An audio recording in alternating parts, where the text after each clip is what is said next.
in this video, we're going to talk a little bit about momentum. And I encourage you to think about, what does momentum mean in everyday language? If I were to tell you that a business has a lot of momentum, many people would imagine that means that it's doing really well. It's hard to stop that business from succeeding. If I were to tell you that let's say a movie star has a lot of momentum, it means that they keep making really good movies. It's hard to stop them.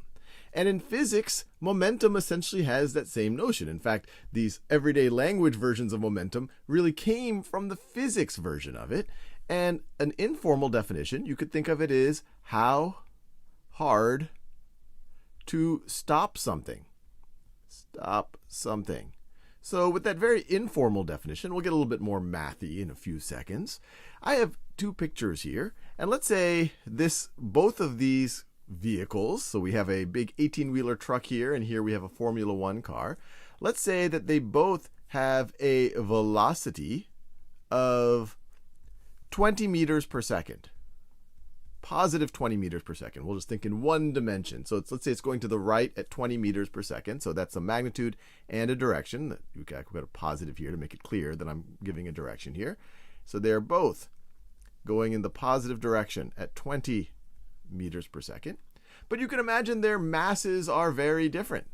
This large truck would have a mass of, let's just say, 30,000 kilograms. That's roughly actually what an 18-wheeler truck's mass is. I looked it up before this video.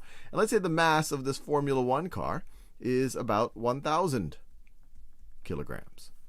Now pause this video and think about, which one do you think would have more momentum?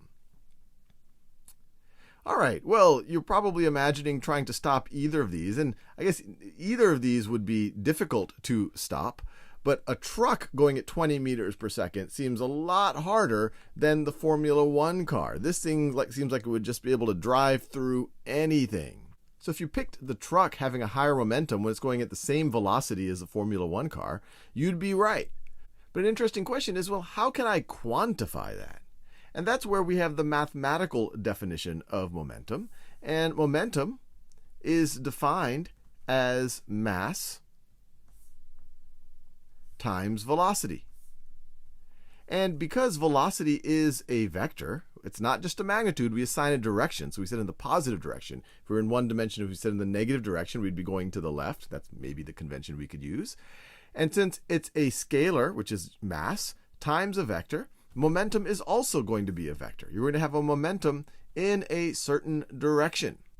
So pause this video and see if you can calculate the momentum for each of these vehicles, and see also if you can figure out what the units are going to be. All right, now let's think about the momentum for this 18-wheeler.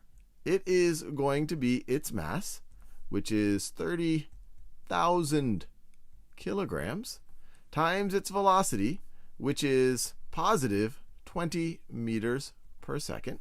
And so when I multiply those two things, I am going to get, let's see, I'm going to get a 6 with 1, 2, 3, 4, 5 zeros. 1, 2, 3, 4, 5 zeros. 600,000.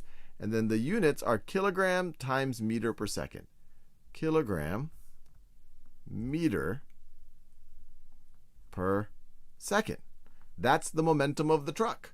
Now, what about the Formula One car? Pause the video and try to calculate that momentum. All right, well, same notion. I'll have to squeeze it in right over here. The momentum here is the mass, 1,000 kilograms.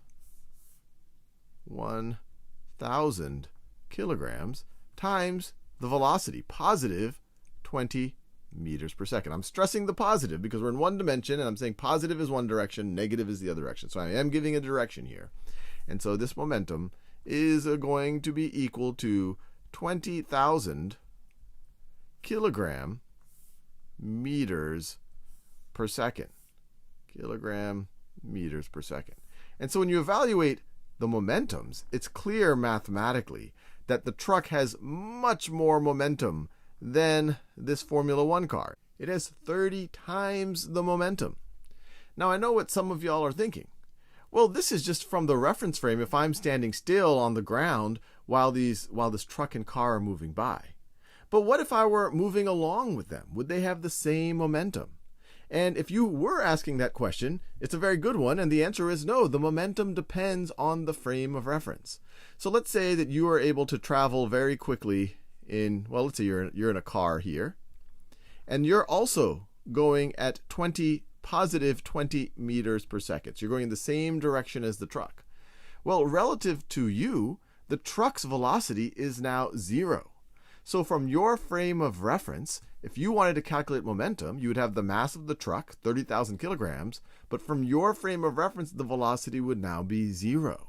So if you're traveling in this car at the same velocity as that truck, the momentum you would calculate is 0. Now, what would then have momentum? Well, in that world, let's say that there's a big rock over here that, let's say this thing, 100,000 kilograms.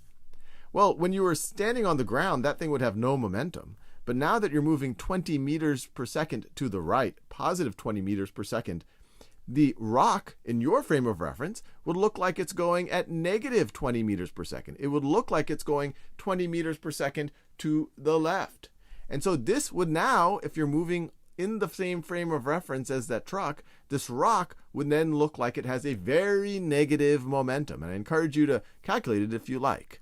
But I'll leave you there. This is really just an introduction to momentum.